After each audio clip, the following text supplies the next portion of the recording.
Estamos de volta com o nosso programa Sempre com Você, agradecendo também a Móveis Moviflex, que fica na rua 14 de julho, número 425, na Vila Glória. Telefone de lá, 3901-3114. Gente, é muito fácil, olha só. 3901-3114. Moviflex, só quem fabrica pode vender mais barato. Eu vou pedir agora para a Patrícia colocar o GC do IPEC Brasil, porque assim... O Leandro está conversando com a gente aqui, de repente, agora não te desperta, mas daqui a pouquinho você, despertou para alguma coisa, você pode mandar um e-mail para ele, tá? Tem o Facebook, olha que bacana, rede social é tudo de bom, né, gente? Todo mundo tem rede social, chama o inbox, ele, Leandro, já fala ali facilita. No inbox, facilita. É facebook.com/IPEC Brasil. E ipecdobrasil@gmail.com e IPEC do Brasil, o telefone é o 3029-5939. 3029-5939. O IPEC é muito bom, né? Tem uma filiação, né, Leandro? Isso, é um projeto que veio para a gente mexer com a parte do direito do consumidor, não só atuando naquilo que a lei determina, mas assim também ajudando, pedindo que vereadores, que o pessoal do legislativo façam leis que beneficiem o consumidor. Igual já tem em outros lugares do Brasil, e a gente até dá algumas sugestões que não existem ainda no Brasil, mas para aplicar uma legislação nova que beneficie o consumidor na busca dos seus direitos. Leandro Milton pergunta assim, que ele pagou uma dívida, mas o nome dele não foi retirado do Serasa. Se ele pode pedir indenização por danos morais? Pode sim. Esse é um dos casos onde o consumidor ele tem direito de pedir o dano moral, onde não preciso provar para o juiz o quanto eu sofri com aquele procedimento ilícito, aquele procedimento ilegal que cometeram comigo. É um caso que se presume o dano moral e onde o consumidor deveria ter tido seu nome retirado dos cadastros de proteção ao crédito no prazo de até 5 dias após o pagamento. Caso isso persista, ele pode sim entrar com uma ação no judiciário, chamada ação de indenização por danos morais, e pedir essa reparação pelos danos morais sofridos. Porque hoje, todo mundo sabe, com o nome sujo a gente não consegue parcelar a compra, não consegue levantar crédito, não consegue financiamento. Então, por causa de todas essas consequências que o consumidor é obrigado a suportar, o juiz dá um dano moral, ainda que ele não prove num processo por que ele sofreu aquilo. Estou me lembrando de um caso muito conhecido, né, Leandro? Mas, por exemplo, assim, esse caso conhecido que eu digo, não chegou o nome para SPC e Serasa, mas foi penhorado o dinheiro da conta dessa pessoa. Exatamente. É um caso também onde há uma penhora indevida, onde o procedimento não deveria ter. Por que acontece essa penhora, Leandro? Por que acontece? A penhora acontece quando o credor ele não consegue receber do devedor alguma quantia e não tem outra alternativa a não ser entrar com um processo judicial. Entrando com um processo judicial, se o devedor ainda assim não efetua o pagamento, o credor, no caso, ele pode tomar algumas atitudes, como, por exemplo, penhora. Em primeiro lugar, o que se penhora? Dinheiro. O Código de Processo Civil ele coloca o dinheiro como algo maior para ser penhorado, algo mais fácil, então ele tem prioridade sobre os demais bens. Então, o credor ele pode penhorar dinheiro de quem deve, caso tenha dinheiro em conta, por exemplo, e se não tiver dinheiro, ele pode buscar outros bens. É importante também frisar para o telespectador quais são os bens penhoráveis.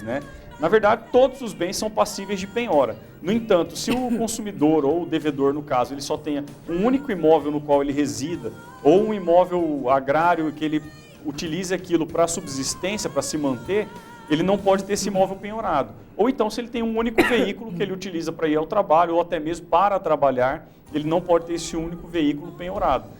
Qualquer outra coisa que seja de caráter mais supérfluo do que isso aí já é passível de penhora. Mas, por exemplo, a questão da conta mesmo, Leandro. Pode ser de conta corrente mesmo, do salário da pessoa? Pois é, se for comprovado... Porque se você parar para pensar, vamos supor que a pessoa não conseguiu pagar. Sim. Mas a gente não sabe a intenção da pessoa. De repente a pessoa está ali, se organizando para fazer esse pagamento. Sim. E aí cai o salário na conta e pega esse dinheiro do salário, e aí? Bom, nesse caso, o credor ele vai penhorar esse dinheiro, mas o devedor também tem a oportunidade de oferecer embargos. O que quer dizer isso?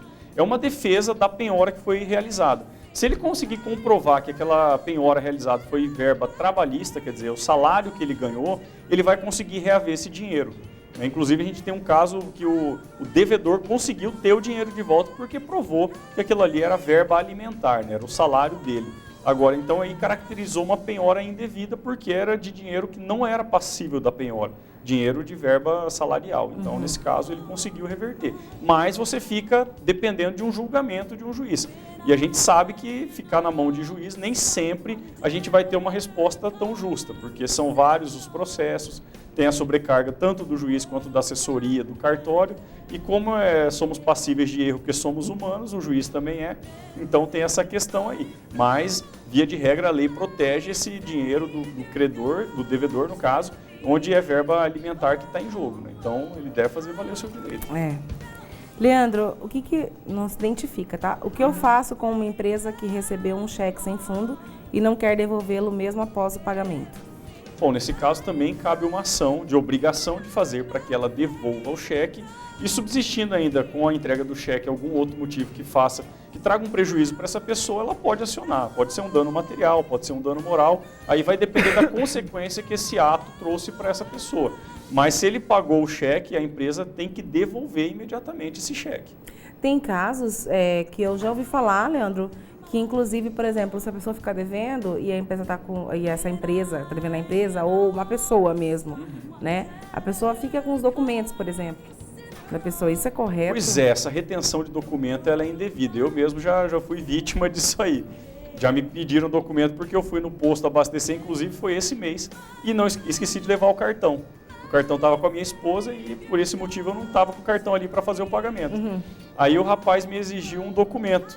Eu falei, bom, eu não vou deixar a CNH aqui e ficar sem documento. Aí no caso deixei um cartão do banco que eu tenho poupança e ficou aí, depois eu peguei. Mas é um procedimento que eu não era obrigado a deixar. Mas num ato de boa fé, assim como ele teve de me deixar sair, né, ele não podia me reter ali também, mas eu achei que era razoável aquilo e acabei deixando o cartão, embora não fosse direito dele exigir esse documento. Tem outras formas de cobrar.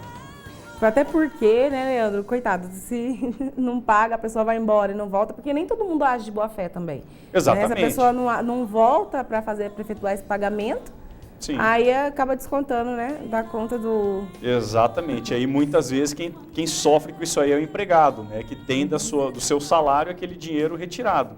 E aí vamos já fazer invadir a área do outro colega que vai vir aqui na área trabalhista, mas isso aí é ilegal.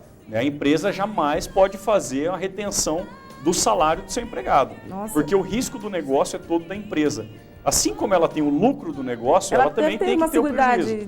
De um seguro financeiro também, né, para essas Pode quebras. ter, mas ainda que não tenha, ela não pode imputar esse problema ao frentista, no caso. Né? O empregado jamais pode ser responsabilizado por qualquer prejuízo causado pela empresa, por causa da empresa. Né? Então, assim, a não ser, lógico, que ele haja com má fé e ele faça aí algum conluio com o cliente para prejudicar a empresa. Aí já é um caso criminal. E mesmo assim, só se comprovada essa situação, a empresa pode tirar do salário essa verba que indevidamente foi atribuída a ele.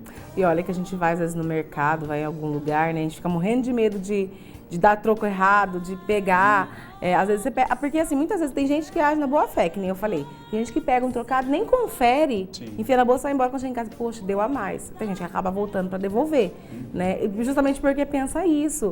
Vai ser descontado. E a gente sabe que na maioria das vezes é isso que acontece, né? A gente sabe que tem gente, eu tenho amigas que trabalham em caixas de banco, de supermercado, o que for, que falam assim, olha, se faltou no meu caixa, vai descontar do meu salário. Exatamente. E, infelizmente... Mas vamos deixar isso aí para o próximo convidado, né, que vai vir. Leandro, também essa semana saiu nas redes sociais e também na mídia em si, o problema da questão do consumidor, das balanças dos supermercados. Certo. Né? É algo que, assim, a gente não tem como prever, mas, por exemplo... Eu vou lá, eu pego, peso ali, peso a mais, tudo mais. Eu chego, de repente, em casa, tem uma balança na minha casa, confiro o peso. E aí, posso voltar lá? Como é que eu vou provar isso? A prova vai ficar muito difícil de acontecer. Agora tem celular, não dá para tirar foto pesando em outra balança. Pois é, e aí você, no caso, teria que filmar a balança no supermercado e depois todo o trajeto para ver que não teve corte e filmar a pesagem na sua casa. Mas... é muito difícil de ser provado. O que pode ser feito, se você tem essa certeza, você tem uma balança em casa e a sua também está calibrada, é fazer uma denúncia no PROCON. Aí sim, o PROCON tem o poder de ir lá e fiscalizar essa balança. Eles têm os pesos próprios, onde eles já sabem previamente quanto que aquilo vai pesar, e indo lá de surpresa nesse estabelecimento comercial e constatando que ele está ludibriando o consumidor, porque isso é uma forma de passar o consumidor para trás, é inclusive um crime contra a relação de consumo, aí o PROCON pode autuar aquele supermercado que flagrantemente está prejudicando o consumidor. E a multa pode variar, em caso de reincidência, inclusive, pode atingir 6 dígitos. Leandro, me veio também uma lembrança agora, assim, no supermercado, vendinha do bairro, né? E o troco em moeda, em bala? Troco em bala é proibido, a não ser que o consumidor consinta com aquele troco em bala. Mas ele queira, né? Exatamente, Posso te dar o troco em bala? Não, não pode. Nesse caso, o que a empresa tem que fazer? Tem que devolver aquele dinheiro para o consumidor em moeda e não tendo o troco exato, ele tem que devolver quantia maior para o consumidor. E essa semana eu passei por isso. Eu fui no supermercado... Você foi sozinho, você não veio com seu filho não, né? Não, seu filho fui sozinho. Pai, me dá em bala. Exatamente. Aí eu tive esse problema porque eu passei no caixa, eu separei alguns pães e um refrigerante para fazer uma salada de fruta. E chegando no caixa, eu tinha que pesar o pão na padaria. E eu já tinha ficado mais de 20 minutos na fila. Eu não poderia ir lá e pesar o pão, então eu já fiquei um pouco desgostoso com essa situação. Chegando lá no caixa, refrigerante R$ 2,99, não tem 1 centavo. Então tá, me devolve 5. Ah, eu não posso. Eu falei, então eu também não saio daqui enquanto não devolver. Logicamente ela me devolveu. Eu ia te fazer essa pergunta agora, Leandro. Exatamente. Porque a questão a gente tem mania de arredondar para mais sempre, né? Sim. Ah, é R$ 2,90. Quanto custa? R$3. Não é R$3, é R$2,90. Eu tenho direito a 10 centavos de troco. Exatamente. Se ele colocou lá R$ 2,99, presume-se que ele deva ter 1 centavo de troco. E se ele não tem, me devolve 5. Né? Porque a gente já comentou até sobre isso. Já, bem no psicologicamente falando, R$ 2,99 para muitos consumidores está muito mais perto do 2 do que para o 3. Então, se ele se vale disso aí para atrair o cliente, ele também deve ser responsável pelas consequências que aquele ato vai trazer. No caso, se ele não tiver moeda de 1 centavo, me devolve 5. Eles se negaram no primeiro momento, mas eu também não ia sair dali sem meus 5 centavos de troco. E assim que ela me deu os 5 centavos, eu depositei como doação naquelas caixinhas que eles têm lá no caixa para alguma instituição de caridade. Aí vem aquele peso na consciência de novo, se descontar os 5 centavos dela, Leandro, né? Mas a gente não tem culpa, porque aí é o próprio mercado que está agindo de má fé, né? E o próprio programa, qual que é o intuito da gente trazer esses assuntos? É para que as pessoas tenham essa informação. E assim como o consumidor está tendo a informação de que ele tem direito aos 5 centavos, a partir de agora também o caixa do supermercado ou do banco também sabe que aquilo ali não pode ser descontado dele. E se for descontado, aí o seu empregador ele já está infringindo o CLT no caso. Né? Então ele também já sabe que ele tem direito. Então aqui a gente explica para todo mundo quais são os direitos e as pessoas têm que fazer valer os seus direitos. Bacana isso, você viu só, você que está em casa, você que vai lá na vendinha lá do lado de casa ou no mercadinho lá perto de casa, que é R$ 2,99, no mercadão mesmo, na rede supermercado R$ 2,99, você tem direito ao seu troco de 1 centavo. Se não tiver 1 centavo, tem que ter 5. Não tem jeito, né, Leandro? Tem que... Isso, e já pode até avisar a moça do caixa que se aquilo ali sair dela, tem direito a procurar um advogado. Moça, você vai me dar os 5 centavos, se acontecer alguma coisa, você procura um advogado. Isso, pronto, resolveu. Procura IPEC, você que é consumidor, tá? IPEC do Brasil, o Leandro vai estar lá para te dar assistência e ali ele também já encaminha, né? Até o caixa do mercado. Exatamente, resolvemos tudo. É bom. Leandro, obrigada pela sua participação, tá? A gente fica feliz em tê-lo aqui com a gente. Enquanto isso, a gente vai preparando novidades para você, né, que está em casa também, em outras áreas do direito. Afinal de contas, a gente sabe que o direito do consumidor é bacana, mas tem outras áreas do direito que as pessoas também têm curiosidade, né, Leandro, em saber. Tem muita dúvida, principalmente. Isso, a gente vai atrás desses outros profissionais. A gente está tentando um fixo para a área de família, trabalhista e previdenciário. Aí, se surgirem outras dúvidas, a gente também já pode ir enfrentando outros assuntos. Viu só? Então, vamos combinar assim, Leandro, também. Você que está em casa, tem essas dúvidas, quer sanar essas dúvidas que não seja da área de consumidor, mas pode ser da área previdenciária, da área trabalhista. A gente está agora com essa questão da aposentadoria, né, previdência social, então, que está sendo bastante discutido no Brasil inteiro. Tem dúvidas? Liga para nós no 3349-1015 e pode colocar sua dúvida ali, tá bom? A gente vai tentar trazer um profissional para falar sobre esse assunto. Leandro, agora falar em profissional, falar sobre o assunto, eu não sou profissional em comida, mas eu tenho uma dica excelente para hoje. Fica aqui comigo, não sai daí, tá bom? Porque a nossa dica de hoje, gente, do nosso programa, é a dica para fazer um soufflé de legumes. Olha só, minha boca encheu d'água, gente. São 4 xícaras de legumes cozidos, 3 ovos, 2 colheres de farinha de trigo, 1 colher de chá de fermento em pó, 3 colheres de chá de queijo ralado, 1 copo de leite, sal e pimenta a gosto. Aí você vai misturar tudo, colocar em uma forma untada com margarina vegetal, levar ao forno já pré-aquecido em temperatura média e assar por 30 minutos. Olha que maravilha, gente. Você baixa no liquidificador, põe ali para assar junto com os legumes e fica uma delícia, tá bom? Quem experimentar, quiser trazer um pedacinho pra gente provar aqui na TV também pode, tá? De preferência quinta, sexta-feira, assim, perto do final de semana, que a gente vai ficando, né, contente para provar essas novidades e fazer no final de semana também. Anotou aí, né, Leandro? Leandro anotou, eu espero que você também tenha anotado, tá bom? Nós vamos para um rápido intervalo agora, daqui a pouquinho a gente volta falando sobre as notícias de hoje no nosso programa, então não saia daí, tá bom? A gente já volta.